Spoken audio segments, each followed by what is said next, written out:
Hello बच्चों, नमस्कार, आदाब, सत श्री अकाल। कैसे हैं आप सब बच्चों? मैं आशा करता हूं आप लोग अच्छे होंगे, कहानी अच्छी चल रही होगी। बच्चों, मेरा नाम है अविनाश कुमार और आप देख रहे हैं आपका खूबसूरत सा चैनल फिजिक्स लाइफ। बच्चों, आज हम हाजिर हो चुके हैं बच्चा री नीट 2026 का जो पेपर हुआ बच्चा अभी 2 दिन पहले जो है पेपर। तो ठीक है, टफ आया था पेपर, लेंदी था कुछ, लेकिन कुछ ऐसे क्वेश्चन थे बच्चा जिसको सॉल्व करना बहुत ही आसान था। ज्यादातर आज बात करने वाला हूं, मोस्टली जो है ग्राफिकल क्वेश्चन का बातचीत करेंगे। तो जो भी ग्राफिकल क्वेश्चन आया था बच्चा, दिखने में तो खूब सारा जो है क्वेश्चन लग रहा था कि खूब लंबा चौड़ा है, खूब सारा जो है इंग्लिश भी लिखा हुआ है ना। 10 है ना, 10-12 लाइन का इंग्लिश लिखा हुआ है और जो है पूरे एक पेपर के एक साइड में पूरा जो है ये कहानी दिया हुआ है, पूरा क्वेश्चन दिया हुआ है। लेकिन क्वेश्चन कितना आसान था बच्चा। देखिए, ग्राफिकल क्वेश्चन हमेशा आसान होते हैं। क्वेश्चन अगर थोड़ा सा ध्यान दिया जाए तो ग्राफिकल क्वेश्चन जो है बच्चा हमेशा आसान होते हैं एज कंपेयर टू कि जो है ऐसे कोई क्वेश्चन है जिसमें हमें आंसर जैसे कोई नंबर के फॉर्म में है। लेकिन ग्राफिकल क्वेश्चन में क्या होता है कि कुछ सॉल्व करने की जरूरत नहीं होता है ज्यादा कुछ। ठीक है, अगर आप जो है ध्यान से देखेंगे तो क्वेश्चन इतना आसान था, लेकिन कुछ बहुत सारे बच्चों ने क्वेश्चन छोड़ दिया होगा कि क्वेश्चन क्या टफ है, ये क्या दिया हुआ है। एक बार मैं क्वेश्चन आपको स्क्रीन पे दिख रहा होगा बच्चा, क्वेश्चन मैं एक बार पढ़ देता हूं। A frictionless circular wire of unit radius is fixed on a horizontal table, 2 point particles of unit mass start, है ना, दिस। तो इस तरह से कुछ कहानी दिया हुआ बच्चा। क्वेश्चन बहुत लंबा है, ऐसे पढ़ेंगे तो बहुत टाइम लगेगा। क्वेश्चन आपको स्क्रीन पे दिख रहा होगा। तो क्वेश्चन क्या दिया हुआ था बेसिकली यहाँ पे बच्चा, यहाँ पे जो है ना, देखिए क्वेश्चन क्या दिया हुआ था कि यहाँ पे 2 पार्टिकल हैं, है ना, यहाँ पे 2 पार्टिकल हैं और दोनों का मास जो है सेम है, यूनिट मास दिया हुआ है। ठीक है, कोई बात नहीं, ले लिया जाए बच्चा। इस तरह से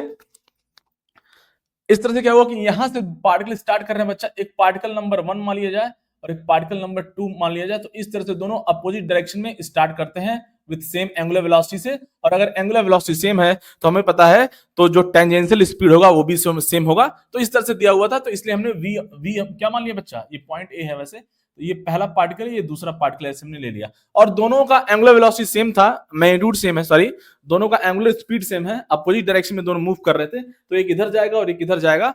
और यूं जो है दोनों पार्टिकल जो है ये सर्कुलर पाथ पे ऐसे मूव कर रहे थे, ऐसे यूं मूव कर रहे थे। तो इस तरह से कहानी दिया हुआ था और बोला है कि during this time which of the following figures, है ना, represent the magnitude of total linear momentum P of the system as a function of theta, है ना। यहाँ पे जो है यूनिफॉर्म एंगुलर स्पीड दिया हुआ है, जैसा कि मैंने बोला। तो यूनिफॉर्म एंगुलर स्पीड है तो हमें पता है कि जो है टेंजेंशियल स्पीड सेम होगा दोनों का, v equal to R into omega. तो इसीलिए ओमेगा सेम है तो v सेम था। तो इस तरह से सोचना था इसको, है ना। अब बच्चा देखिए क्वेश्चन में क्या है कि अब ये एंगल दिया हुआ, देखिए जब जब ये पार्टिकल स्टार्ट करेंगे ना, ये जो ग्राफ दिया हुआ था, ये जो डायग्राम क्वेश्चन में दिया हुआ था वो किसी पर्टिकुलर टाइम पे दिया हुआ था, टी इक्वल टू 0 पे नहीं दिया हुआ था। ये जो एंगल दिया हुआ है इस तरह से, ये सेकंड पार्टिकल यूं ऐसे आएगा बच्चा और पहला पार्टिकल कुछ टाइम बाद यहाँ पे आ जाएगा। तो पहला पार्टिकल यहाँ पे पहुंचेगा और दूसरा पार्टिकल यहाँ पे पहुंचेगा। और उस केस में ये जो एंगल बन रहा है, ये जो एंगल बन रहा है बच्चा, ये थीटा एंगल है। और सपोज मान लीजिए ये एक्स एक्सिस है, तो ये जो एंगल दिया हुआ बच्चा वो एंटी क्लॉकवाइज सेंस में दिया हुआ है, पॉजिटिव। इसलिए वो ग्राफ में दिया हुआ बच्चा यहाँ π/2 और -π/2, अभी बातचीत करते हैं उसका। तो मैं इस पेपर को रख दूं एक बार, तो मुझे पकड़ने में जो है तकलीफ हो रहा है। चलिए, तो अब बच्चा क्या है कि दोनों यहां से स्टार्ट कर रहे थे, है ना, और जैसे जैसे दोनों मूव करेंगे ऐसे यूं, तो अब क्या होगा, ये पहला पार्टिकल ऐसे मूव करेगा, दूसरा पार्टिकल ऐसे मूव करते करते करते करते दोनों सेम स्पीड से मूव कर रहे हैं, दोनों सेम एंगुलर वेलोसिटी से मूव कर रहे हैं बच्चा। तो क्या होगा, यूं देखिए, ये पहला पार्टिकल यहाँ पे है और ये दूसरा पार्टिकल हो गया, ये ऐसे मूव करते करते करते करते करते एक साथ यहाँ पे पहुंच गए, फिर मूव करते करते करते करते, ऑब्वियसली दोनों का स्पीड सेम है तो दोनों एक साथ जो है एक्स एक्सिस पे आ जाएंगे। फिर ऐसे मूव करते करते करते करते करते करते ऐसे मूव करते करते करते करते करते करते यहाँ पे बी पॉइंट पे आ जाएंगे। और उस समय जब बी पे पहुंचेंगे तो उनकी जो उनका जो लीनियर स्पीड होगा बच्चा, या ऐसे बोलते टेंजेंशियल स्पीड होगा, वो अपोजिट डायरेक्शन में होगा, अपोजिट डायरेक्शन में होगा। और स्टार्टिंग में भी अपोजिट डायरेक्शन में है। तो अब देखिए बच्चा, ये सब इतना करने की जरूरत भी नहीं था, है ना। ये जब स्टार्ट होगा भैया, देखिए देखिए बच्चा, ये जब स्टार्ट होगा, अब देखिए मैं स्टार्टिंग का डायग्राम बना दूं, स्टार्टिंग का डायग्राम, है ना। जब एंगल π/2 है, एंगल π/2 है मतलब, एंगल π/2 है मतलब बच्चा, ये पहला पार्टिकल इस तरफ स्पीड है टेंजेंशियल स्पीड, और ये दूसरा पार्टिकल का जो है इस तरफ स्पीड है। तो इस समय जो है एंगल बन रहा है वो कितना बच्चा, ये π/2 है ना। इस तरह से कहानी दिया हुआ था। फिर कुछ देर बाद क्या हो जाएगा, दोनों एक ही साथ हॉरिजॉन्टल एक्सिस पे पहुंचेंगे जैसा कि मैंने बताया। तो जब दोनों ऐसे मूव करते करते, देखिए जब ये सेकंड पार्टिकल ऐसे मूव करेगा, मूव करते करते, तो एंगल कम होगा नहीं होगा, एंगल कम होता जाएगा, ये थीटा कम होते होते होते, और जब ये सेकंड वाला पार्टिकल जब एक्स एक्सिस पे पहुंच जाएगा बच्चा, तो यहाँ पे जो एंगल कितना हो जाएगा, 0 हो जाएगा। उस केस में ये पार्टिकल सेकंड वाला यहाँ पे होगा, उसका स्पीड टेंजेंशियल, और ये फर्स्ट वाला जो बच्चा यहाँ पे टेंजेंशियल स्पीड होगा, और यहाँ पे थीटा कितना हो जाएगा, 0 हो जाएगा। क्यों? क्योंकि अब ये हॉरिजॉन्टल एक्सिस पे आ चुका है। अब ये भी नहीं करना था, वो तो मैं आपको बताने के लिए बता रहा हूं। आंसर हमारा इसी डायग्राम से आ चुका है, आंसर हमारा इसी डायग्राम से आ चुका है, बस मैं आपको सिखाने के लिए बता रहा हूं कि क्या क्वेश्चन था। फिर क्या है, अभी ये रुके नहीं है, फिर ये मूव करते जा रहे हैं, मूव करते जा रहे हैं, मूव करते जा रहे हैं। ये सेकंड पार्टिकल है बच्चा, ये फर्स्ट पार्टिकल है। अब फर्स्ट पार्टिकल से मूव करते करते करते यहाँ पे आ गया, ये सेकंड पार्टिकल मूव करते करते यहाँ पे आ गया। तो अब जब जैसे ही सेकंड पार्टिकल यहाँ पे मूव करते, कभी यहाँ पे बीच में भी रहा होगा, ऐसे मान लिया जाए ये वी है, और यहाँ पे उसी टाइम पे ये यहाँ पे होगा, तो ये ऐसे जो है इस तरफ मूव कर रहा होगा वी से स्पीड से, किसी टाइम पे ये होगा, है ना, ऐसे मूव करते करते। ये सेकंड पार्टिकल है, फर्स्ट पार्टिकल है। फिर करते करते करते करते करते करते करते करते क्या हो जाएगा, अब ये सेकंड वाला पार्टिकल बच्चा यहाँ पे आ जाएगा नीचे बी, पॉइंट बी पे, जो कि पॉइंट बी दिया हुआ था यहाँ पे, है ना। तो ये पॉइंट बी है बच्चा नीचे वाला, तो सेकंड वाला पार्टिकल यहाँ पे आ जाएगा और उसका स्पीड इस तरफ हो जाएगा, और फर्स्ट वाला पार्टिकल यहाँ पे हो जाएगा, उसका स्पीड इस तरफ हो जाएगा। इस तरह से थोड़ा सा मैंने गैप कर दिया, आप समझ लीजिए।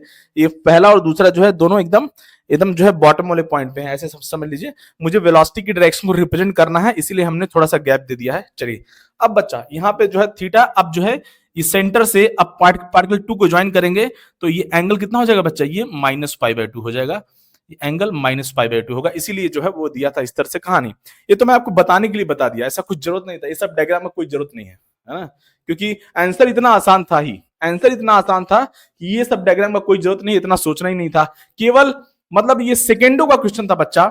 अगर आप देखा जाए तो t = 0 पे सिस्टम का मोमेंटम क्या हो जाएगा बच्चा, दोनों का मास सेम है, यूनिट मास दिया हुआ है। अगर यूनिट मास नहीं भी होता, जो भी मास होता, अगर दोनों का सेम मास है बच्चा, तो एक का मोमेंटम राइट में हो गया, दूसरे का मोमेंटम लेफ्ट में हो गया, तो मोमेंटम जो है सिस्टम का मोमेंटम क्या हो जाएगा बच्चा, दोनों का मोमेंटम लिखेंगे, सिस्टम का मोमेंटम, इसका मोमेंटम क्या हो जाएगा, मास इंटू वी, ये राइट साइड पॉजिटिव होगा, और ये क्या होगा, नेगेटिव डायरेक्शन में है, जस्ट अपोजिट, सो -mv हो जाएगा बच्चा। तो यहाँ पे इनिशियली मतलब जब एंगल क्या बन रहा है, π/2 बन रहा है।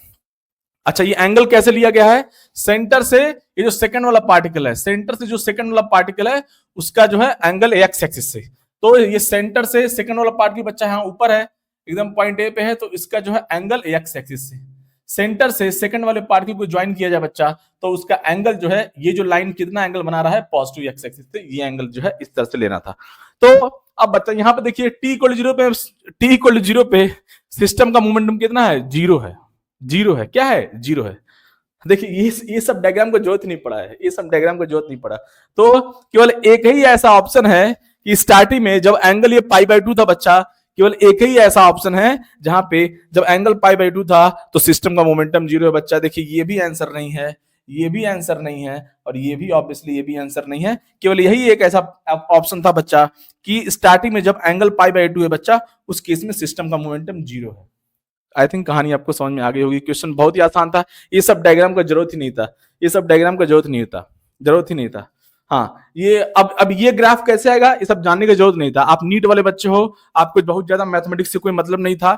सॉल्व करने के लिए इसको सॉल्व किया जा सकता है, यहाँ पे कंपोनेंट लेना पड़ेगा, तो यहाँ से बच्चा इस तरह से कहानी आ जाएगा। अब देखिए, अब इसमें एक ऑप्शन देखिए, क्वेश्चन पेपर, अब पेपर टफ था कि नहीं, तो वो तो जब फाइनल कट ऑफ आ जाएगा तो पता चलेगा, लेकिन कुछ बच्चा जो है अगर थोड़ा सा भी दिमाग लगाया होगा उस केस में, तो क्वेश्चन बहुत ही आसान था। ज्यादातर क्या होता है, जो लेंथी क्वेश्चन जो दिखता है क्वेश्चन बहुत बड़ा है, एक्चुअली क्वेश्चन क्या होता है, बहुत आसान होता है। और मोस्टली ग्राफिकल क्वेश्चन तो बहुत आसान है, जैसा अभी नेक्स्ट क्वेश्चन का बातचीत करेंगे, अभी नेक्स्ट क्वेश्चन का बातचीत करेंगे, वो भी जो है ग्राफिकल क्वेश्चन है।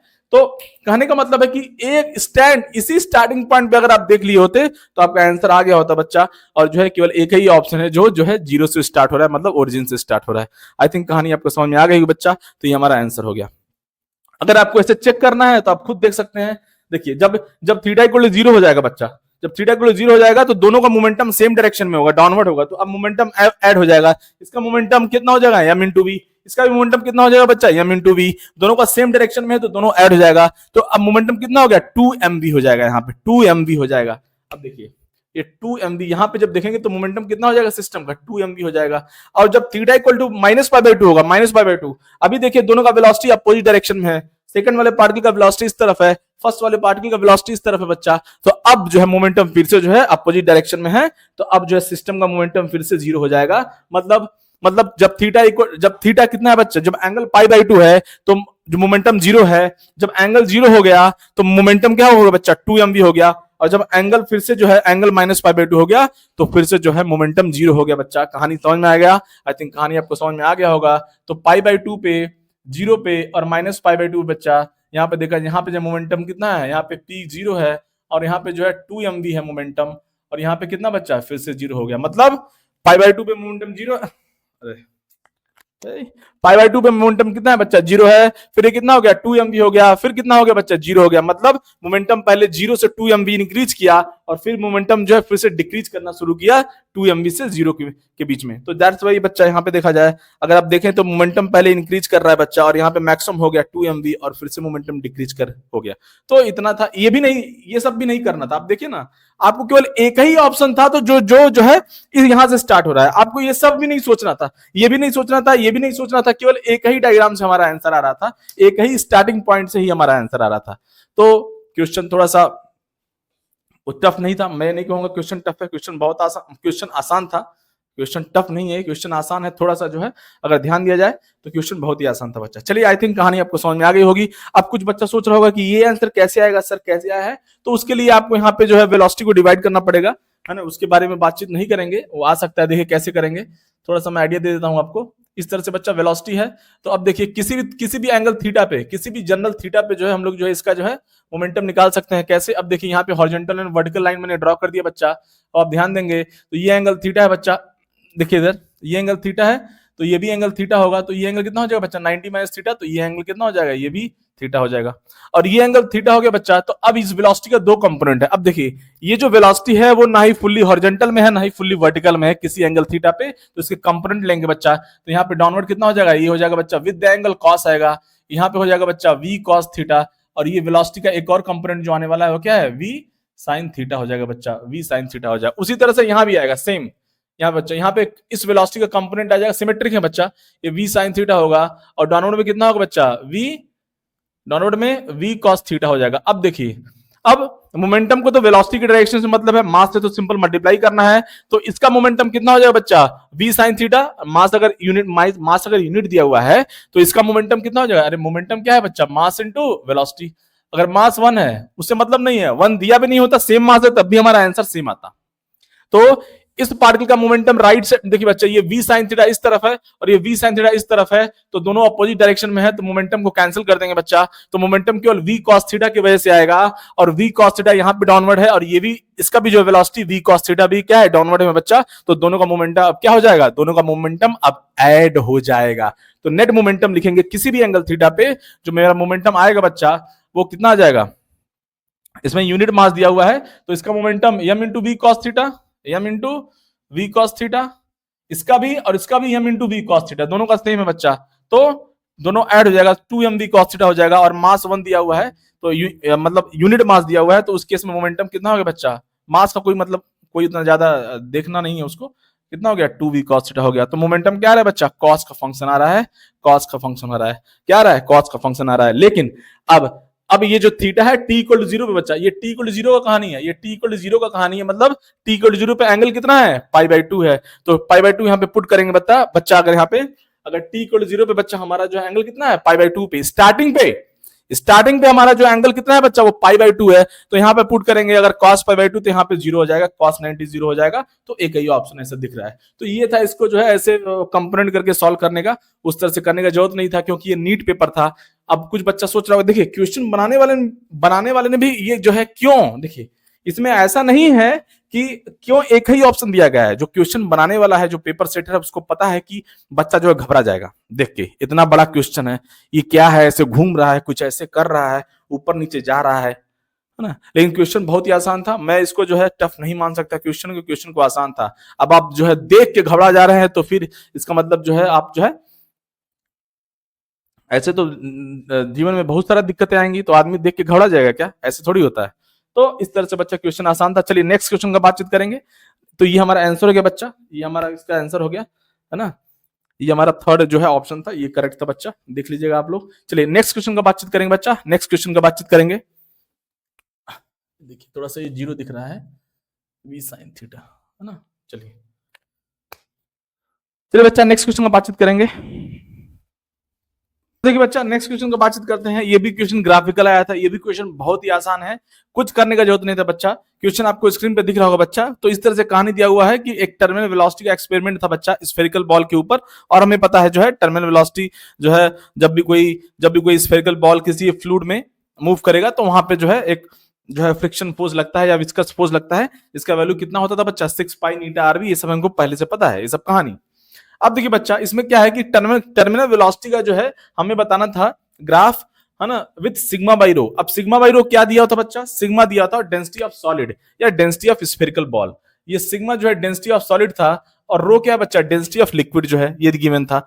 और हमको पता है देखिए ग्राफ, देखिए ग्राफिकल क्वेश्चन, मैं फिर से बोल रहा हूं ग्राफिकल क्वेश्चन बहुत ही आसान थे और इसमें कुछ सॉल्व करने का जरूरत नहीं होता है बच्चा। तो अब देखिए क्या है, देखिए ग्राफ में सब में क्या क्या डिफरेंस दिया हुआ था बच्चा। देखिए ये ग्राफ ओरिजिन से स्टार्ट नहीं हो रहा है, ये ग्राफ जो है ओरिजिन से स्टार्ट हो रहा है, और ये ग्राफ जो है ये जो है, अब देखिए इन दोनों में क्या डिफरेंस था। इस तरह से देखा जाए कहानी बच्चा, ये तो ओरिजिन से स्टार्ट हो रहा है। तो देखिए अब इसका मतलब क्या है, देखिए हमको पता है जब भी किसी लिक्विड में, है ना, देखिए अब इसको जो है एक लिक्विड में स्फेरिकल बॉल था बच्चा। अब हमको पता है जैसे ही मैं स्फेरिकल बॉल, देखिए क्या कहानी था बच्चा, इस स्फेरिकल बॉल, देखिए अगर, देखिए कहानी क्या है, अगर दोनों का डेंसिटी सेम हो जाता है, देखिए अगर बॉल का डेंसिटी ज्यादा है, अगर बॉल का डेंसिटी जो है ज्यादा होगा और जो है लिक्विड का डेंसिटी कम होगा, तो ऑब्वियसली जो है कुछ टर्मिनल वेलोसिटी आएगा नीचे की तरफ मूव करते हुए, कुछ टर्मिनल वेलोसिटी आ जाएगा मूव करते हुए। ये सब आपने पहले से पढ़ा होगा। सॉलिड का अगर डेंसिटी ज्यादा है और लिक्विड का कम है बच्चा, तो अपथ्रस्ट फोर्स कम होगा और mg वेट ज्यादा होगा, तो वो जो है नीचे की तरफ जाएगा, तो कुछ ना कुछ टर्मिनल वेलोसिटी आएगा। लेकिन अगर सिग्मा इक्वल टू रो हो जाए बच्चा, मतलब अगर दोनों का डेंसिटी सेम हो जाए, मतलब अगर ये स्फेरिकल बॉल है, मैं इसको पकड़ा और मैं इसको लेके गया पानी में या लिक्विड में, सॉरी किसी भी लिक्विड में ले गया, और कुछ कहानी इस तरह से हो गया कि जो इसका जो है वेट है बच्चा और वो बाइंड फोर्स क्या है, इक्वल है। और बाइंड फोर्स हमारा जो है अपथ्रस्ट, जो अपथ्रस्ट फोर्स होता है बच्चा, बाइंड फोर्स अपथ्रस्ट फोर्स, वो क्या होता है, v into what, density of liquid into g, ये होता है बच्चा। v is the submerge volume of solid and rho क्या बच्चा, रो क्या होता है बच्चा, डेंसिटी ऑफ लिक्विड, और ये g होता है कि नहीं। और आपने पढ़ा होगा कि ये दोनों बराबर कब होते हैं बच्चा, जब दोनों का डेंसिटी सेम हो जाए, मतलब सॉलिड का और लिक्विड का डेंसिटी कम क्या हो जाए, सेम हो जाए। तो जब सॉलिड और लिक्विड का डेंसिटी सेम हो जाता है बच्चा, तो उस केस में जब आप स्फेरिकल बॉल को जब आप उस लिक्विड में लेके जाओगे, किसी ऐसे स्फेरिकल बॉल को जिसका डेंसिटी लिक्विड के बराबर है, अगर उसको आप लिक्विड में जाके छोड़ दोगे, जहां भी आप उसको रिलीज करोगे वो वहीं पे रुका रहेगा, वो मूव नहीं करेगा, तो कोई भी टर्मिनल वेलोसिटी नहीं आने वाला है बच्चा। मतलब जब दोनों का डेंसिटी सेम होगा बच्चा, जब दोनों का डेंसिटी क्या होगा, सेम होगा, तो उस केस में कोई भी टर्मिनल वेलोसिटी नहीं आएगा बच्चा। उस केस में ये मूव ही नहीं करेगा। क्यों? क्योंकि upward force equal to downward force हो जाएगा बच्चा। अरे भैया ये मास कैसे लिखेंगे, mass equals to volume into density of solid into g. और यहाँ पे क्या बच्चा, जो ऊपर की तरफ फोर्स लग रहा है अपथ्रस्ट फोर्स, वो क्या है, वॉल्यूम। अब यहाँ पे पूरा का पूरा सबमर्ज है तो इसका पूरा वॉल्यूम लेंगे। ये क्या है, एक्चुअली ये वीएस होता है। वीएस मींस ये जो वी वॉल्यूम है बच्चा, ये क्या होता है, सबमर्ज वॉल्यूम ऑफ सॉलिड। तो उस केस में अब यहाँ पे जो स्फेरिकल बॉल पूरा अंदर है, मैंने इसको पकड़ा और ले आके एक लिक्विड में छोड़ दिया अंदर की तरफ, तो जहां मैं इसको छोड़ दूंगा वो वहीं पे रुका रहेगा। क्यों? क्योंकि बच्चा अगर ये डेंसिटी ऑफ लिक्विड और डेंसिटी ऑफ सॉलिड दोनों बराबर होंगे, तो upward force equal to downward force हो गया बच्चा, तो ये मूव ही नहीं करेगा, तो टर्मिनल वेलोसिटी आएगा ही नहीं। टर्मिनल वेलोसिटी आएगा ही नहीं बच्चा। टर्मिनल वेलोसिटी कब आएगा, टर्मिनल वेलोसिटी कब आएगा बच्चा, जब सॉलिड का डेंसिटी ज्यादा होगा और लिक्विड का डेंसिटी कम होगा, तभी जो है बॉल मूव करना स्टार्ट करेगा उस लिक्विड में, और तब जाके जो है टर्मिनल वेलोसिटी का कहानी आएगा। हाँ, ऊपर की तरफ फोर्स लगेगा 6 पाई नीटा आरबी, फिर जो ऐसे बैलेंस करते थे वो सब आपने पढ़ा होगा। तो अब देखिए, तो मतलब जब दोनों का डेंसिटी बराबर हो जाएगा, मतलब दोनों का रेशियो, अब यहाँ पे रेशियो का बात किया बच्चा, तो रेशियो अगर दोनों का डेंसिटी बराबर तो 1 है, तो उस केस में जब सिग्मा बाई रो 1 होगा बच्चा, तो वेलोसिटी कितना हो जाएगा, टर्मिनल वेलोसिटी 0 हो जाएगा। और केवल एक ही ऐसा ऑप्शन था बच्चा, देखिए इधर, यहाँ पे जब दोनों का रेशियो 1 है बच्चा, तो यहाँ पे टर्मिनल वेलोसिटी क्या है, टर्मिनल वेलोसिटी हमारा वाई एक्सिस पे दिया हुआ है बच्चा, और एक्स एक्सिस पे रेशियो दिया हुआ था, तो यहां से स्टार्ट करेगा, तो बच्चा यहाँ पे क्या हो जाएगा, टर्मिनल वेलोसिटी क्या होगा बच्चा, 0 हो जाएगा। कब? जब सिग्मा बाई रो क्या होगा, 1 होगा। तो ये हमारा आंसर था, ऐसे सोचना था, इतना दिमाग नहीं लगाना था। बाकी आप जो है दूसरे तरीके से भी इसको सॉल्व कर सकते थे, जो नॉर्मल मेथड है ना, जो नॉर्मल मेथड है उससे भी सॉल्व कर सकते थे। आपको याद होगा टर्मिनल वेलोसिटी का जो फॉर्मूला होता था, डेरिवेशन जो है ना, upward force equal to downward force अगर आप करोगे तो इस तरह से कुछ एक फॉर्मूला आता था बच्चा, 2/9 समथिंग ऐसे, है ना, आर स्क्वायर इंटू, है ना, डेंसिटी ऑफ सॉलिड, है ना, डेंसिटी ऑफ सॉलिड मींस यहाँ पे सिग्मा दिया हुआ है, sigma minus density of liquid, इस तरह से, और यहाँ पे शायद जी भी आता था, और यहाँ पे जो है उसका जो है कोएफिशिएंट ऑफ विस्कोसिटी भी आता था। इस तरह से बच्चा कहानी है कि नहीं। तो अब यहाँ पे देख सकते हो, जब जैसे ही सिग्मा जो है बच्चा, देखिए जैसे ही सिग्मा इक्वल टू क्या हो जाएगा, रो हो जाएगा बच्चा, जैसे ही सिग्मा इक्वल टू रो हो जाएगा बच्चा, मतलब दोनों का डेंसिटी बराबर हो जाएगा, उस केस में टर्मिनल वेलोसिटी क्या आ जाएगा, जीरो आ जाएगा। ये आपने पढ़ा होगा डेरिवेशन बच्चा, ये सब आपने कहानी जरूर देखा होगा, है ना, इसका बारे में आपने कहानी जरूर पढ़ा होगा, जो है फ्लूइड वाले टॉपिक में था बच्चा, ये टर्मिनल वेलोसिटी का कहानी। तो अगर ये आपको फॉर्मूला भी याद है, सिग्मा इक्वल टू रो होगा, तब जाके टर्मिनल वेलोसिटी कितना होगा, सिग्मा इक्वल टू रो हो जाएगा। उस केस में टर्मिनल वेलोसिटी जीरो हो जाएगा, और जब सिग्मा इक्वल टू रो हो जाएगा बच्चा, तो सिग्मा बाई रो कितना हो जाएगा, 1 हो जाएगा। तो यहाँ पे इस तरह से कहानी था बच्चा। आई थिंक कहानी आपको समझ में आ गई बच्चा। चलिए नेक्स्ट क्वेश्चन का बातचीत करते हैं बच्चा, नेक्स्ट क्वेश्चन का बातचीत करते हैं। और क्वेश्चन क्या था, लाजवाब क्वेश्चन था इस बार। मैंने जो ऑब्जर्व किया बच्चा, ऐसे क्वेश्चन आए हुए हैं, मतलब क्वेश्चन ऐसे हैं, पेपर ठीक है थोड़ा लेंदी था, वो तो लेंदी है ही पेपर, उसमें कोई मेरे कहने से आसान नहीं हो जाएगा, कहने से टफ नहीं हो जाएगा, जो था वो तो था ही। लेकिन कुछ ऐसे क्वेश्चन थे कि एक्स्ट्रा डेटा दिया हुआ था, बच्चों को सोचने पे मजबूर किया गया था। और कुछ ऐसे भी सेक्शन थे जहां से क्वेश्चन पूछे गए, जहां जो कि बच्चा छोड़ देता है जल्दी, उसको पढ़ाई नहीं करता है, वो बोलता है कि ये नहीं आता है, कभी नहीं आया है। अब देखिए वहां से क्वेश्चन आ चुके हैं। जो बच्चा जहां जहां जिस टॉपिक से बच्चा इग्नोर करता है, वहां से क्वेश्चन बच्चा यहाँ पे आए हुए थे पेपर में। यही है दिक्कत था कि पेपर बच्चों को टफ लगा, और टफ ठीक है था ही, थोड़ा सा लेंदी था पेपर, उसमें कोई दो बात नहीं है। चलिए नेक्स्ट क्वेश्चन का बातचीत करेंगे बच्चा, नेक्स्ट क्वेश्चन का बातचीत करेंगे।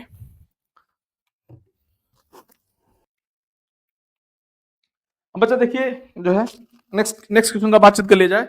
अब देखिए एक क्वेश्चन दिया हुआ था बच्चा, कैसे, है ना, ये भी क्वेश्चन जो है टफ नहीं था, आसान सा क्वेश्चन था। क्वेश्चन नंबर 32 है बच्चा यहाँ पे। तो क्वेश्चन आपको स्क्रीन पे दिख रहा होगा बच्चा, क्या क्या दिया हुआ है, conducting loop of finite resistance lies on X Y plane, there is a constant magnetic field in Z direction, the area of the loop varies with the time, this, है ना। तो इस तरह से बच्चा कहानी दिया हुआ था कि जो है the figure that correctly indicates that qualitative behaviour of power P dissipated in the loop as a function of time. तो इस तरह से बच्चा कोई लूप दिया हुआ है और उसका एरिया चेंज कर रहा था। आपने पहले से पढ़ा होगा बच्चा, या तो एरिया चेंज करे, या मैग्नेटिक फील्ड चेंज करे, या एंगल चेंज करे मैग्नेटिक फील्ड और एरिया के बीच में, तो उस केस में जो है फ्लक्स चेंज होता है बच्चा। और फ्लक्स अगर चेंज होता है तो वहां से इंड्यूस ईएमएफ का कहानी आता है बच्चा। तो इस तरह से ए इक्वल टू ए नॉट क्या दिया, 1 प्लस साइन टी दिया हुआ बच्चा, 1 प्लस साइन टी, ये कहानी दिया हुआ है कि नहीं। और यहां से जो बच्चा मैग्नेटिक फील्ड हमारा जो है कांस्टेंट है, ये बच्चा कांस्टेंट था, मैग्नेटिक फील्ड कांस्टेंट है। तो इस तरह से इंड्यूस ईएमएफ हम लोग निकाल सकते हैं, minus D five by D T, कुछ इस तरह से कहानी दिया हुआ था बच्चा। और ये माइनस डी, और फाई कितना हो गया बच्चा, फाई होता है बी ए, है ना, बी इंटू ए। और एक अगर मैं पुट कर रहा हूँ बच्चा, फाई क्या होता है, अच्छा चलिए एक बार और लिख देता हूं मैं।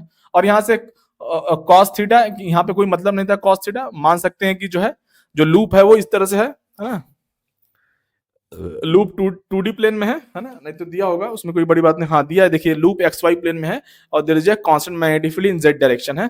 तो आप या तो उससे कोई मतलब नहीं है, आप थीटा इक्वल टू 0 भी ले सकते हो, 180 भी ले सकते हो, क्योंकि हमें अल्टीमेटली पावर निकालना है। और पावर जब मैं करूंगा तो बच्चा, पावर का क्या फॉर्मूला होता है, किसी भी कंडक्टर से पावर क्या होगा बच्चा, वी स्क्वायर बाई आर में लगा दूंगा, जो वी क्या है बच्चा, इंड्यूस ईएमएफ है, तो ई स्क्वायर बाई आर हो जाएगा। आई थिंक कहानी आपको समझ में आ रही होगी बच्चा, power V square by R है कि नहीं। करंट निकालने का जरूरत नहीं है, पावर के 3 फॉर्मूले होते हैं बच्चा, पावर के 3 फॉर्मूले होते हैं बच्चा, पावर के 3 फॉर्मूले होते हैं, आपने पढ़ा होगा। कौन कौन से फॉर्मूले होते हैं, power equal to voltage into current, power equal to I square R, और पावर क्या होता है बच्चा, वी स्क्वायर बाई आर। तो जो पता है, अब इसका रेजिस्टेंस कांस्टेंट है, तो ऑब्वियसली मैं ये फॉर्मूला यूज करूंगा। हमको यहाँ पे करंट है, यहाँ पे करंट है, तो करंट से कोई मतलब नहीं है, करंट निकालने की कोई जरूरत है नहीं बच्चा। तो इस तरह से बच्चा, अब देखिए, अब ये आपकी इच्छा है, ये जो है एक्स वाई प्लेन में है, लूप कहाँ बच्चा है, लूप जो है एक्स वाई प्लेन में है, और मैग्नेटिक फील्ड जो है जेड डायरेक्शन में है, तो आउटवर्ड मान लिया जाए, है ना, आउटवर्ड है। और यहाँ पे एंगल जो है आपकी इच्छा है, थीटा ले लो, 180 ले लो, कोई दिक्कत नहीं है इनके बीच में। तो बच्चा यहाँ से कहानी क्या आता है, टी बच्चा वैल्यू पुट कर दिया बी है ना, ए कितना है बच्चा, ए नॉट 1 प्लस साइन टी है, और मैंने इसको जो है जीरो मान लिया, this is cos zero degree divide by D T. आप 180 भी ले सकते हो बच्चा, ये सब आपने पढ़ा होगा। मैग्नेटिक फील्ड जेड डायरेक्शन में है, और एरिया वेक्टर अगर आप आउटवर्ड ले रहे हो बच्चा तो दोनों सेम डायरेक्शन में हो जाएंगे, तो एंगल जीरो हो जाएगा। अगर आप एरिया वेक्टर इनवर्ड लोगे और मैग्नेटिक फील्ड आउटवर्ड है बच्चा, तो उस केस में एंगल 180 हो जाएगा। आप कुछ भी ले लो, कोई दिक्कत वाली बात नहीं है, क्योंकि कॉस जीरो 1 होता है, कॉस 180 क्या होता है, -1 होता है, दोनों का मैग्नीट्यूड सेम है बच्चा।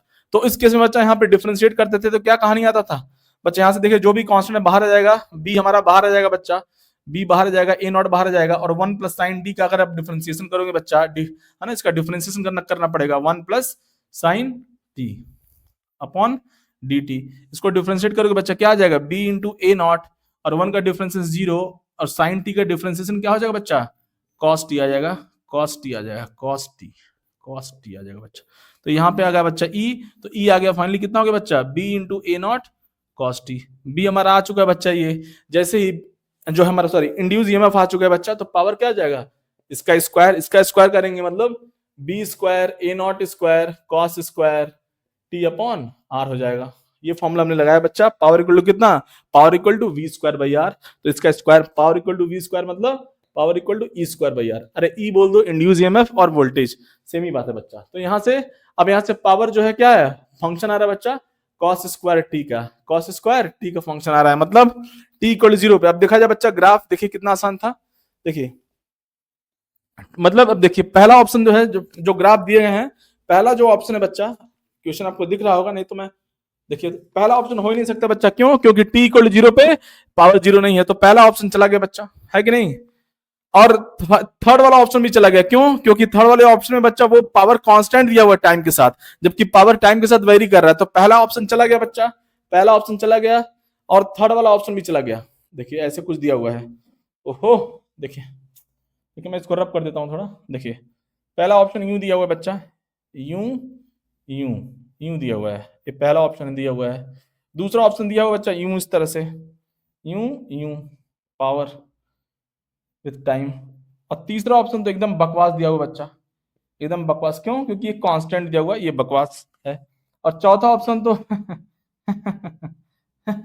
इस तरह से कुछ दिया हुआ है, क्या दिया हुआ है, क्या सोच के ऑप्शन बनाया है। देखिए नीट के एग्जाम में जो है, देखिए ऐसा देखिए अभी मैंने जो भी क्वेश्चन डिस्कस किया, ऐसे ऑप्शन क्यों बनाए जाते हैं, ताकि बच्चा जो है ऑप्शन को देख के जो है जल्द से जल्द क्वेश्चन को सॉल्व कर सके, ऑप्शन को एलिमिनेट कर सके इस तरह से। लेकिन आप जेई में अगर जाके देखोगे तो इस तरह से वो लोग हर एक ऑप्शन को ऐसे बनाएगा ना कि आपको ऑप्शन हटाने में बहुत दिक्कत होगा। लेकिन ये नीट का एग्जाम है, तो इसीलिए जो है यहाँ पे उतना ऑप्शन का ध्यान नहीं दिया गया है, थोड़ा सा समझदारी लगाना था बच्चा, और जिंदगी जो को आसान करना था।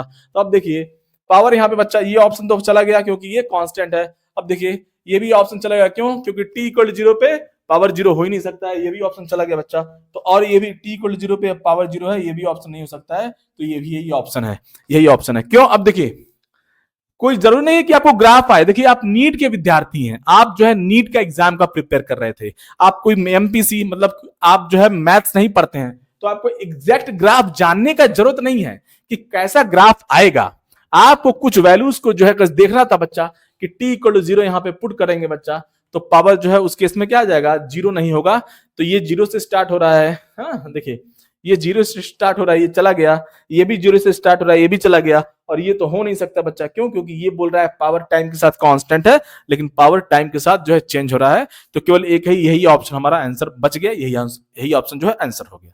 देखिए कितना आसान था, आपको जरूरत नहीं इसको ड्रॉ करने का, आपको नीट के आप विद्यार्थी हैं, आपको जरूरत नहीं था इसको ड्रॉ करने के लिए। लेकिन अब देखिए वही सब चीजें हैं जो है ना, बच्चा देख के पेपर डर गया, बच्चों को लगा कि कैसे होगा साइन टी स्क्वायर, क्या ग्राफ आएगा, कैसे करेगा। लेकिन ऑप्शन को हटाना था और आंसर को पाना था, और जो है जिंदगी में मौज मस्ती करना था बच्चा। चलिए एक लास्ट क्वेश्चन का बातचीत करेंगे बच्चा, लास्ट क्वेश्चन जो कि बहुत आसान है बच्चा, कहानी छाप लिया जाए। चलिए क्या छापेंगे, बस कहानी आप देख लीजिए बच्चा।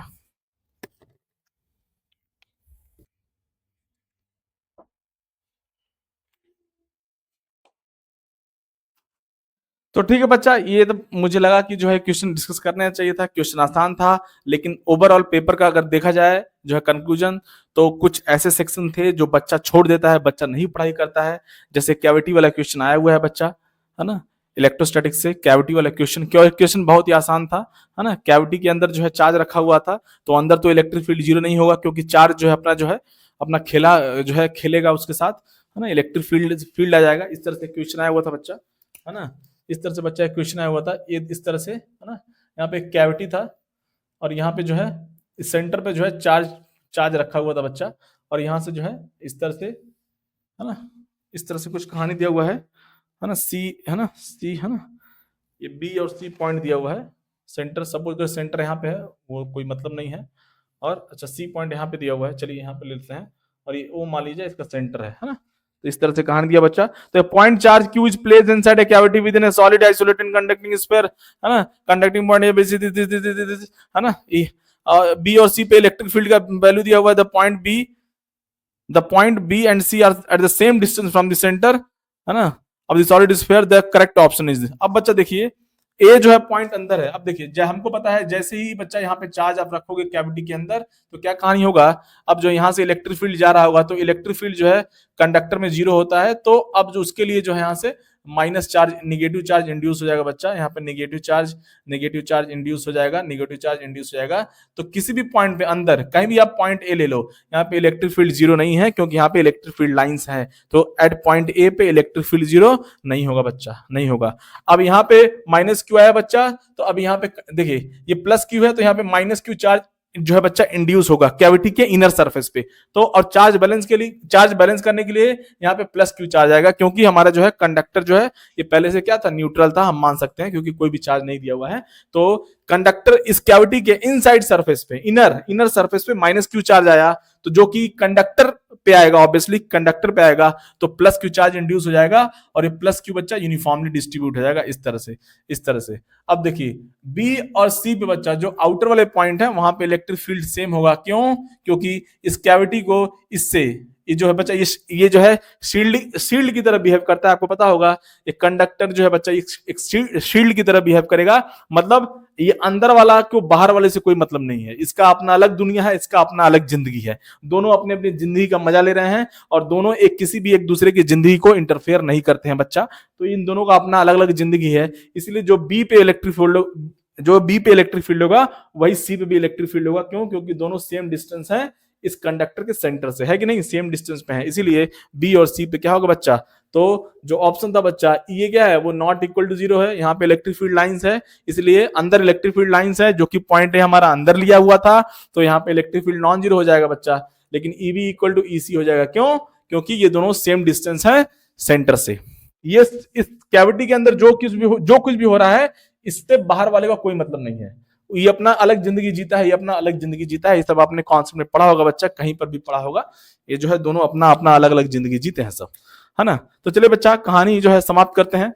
आज यही थोड़ा सा डिस्कशन करना था बच्चा। मिलते रहेंगे जल्द ही जो है ना, कंटिन्यू करेंगे बच्चा, लेक्चर को स्टार्ट करेंगे, और जो है आपसे मुलाकात होती रहेगी बच्चा। चलिए मिलते हैं बच्चा नेक्स्ट वीडियो में। तब तक के लिए जय हिंद, जय भारत।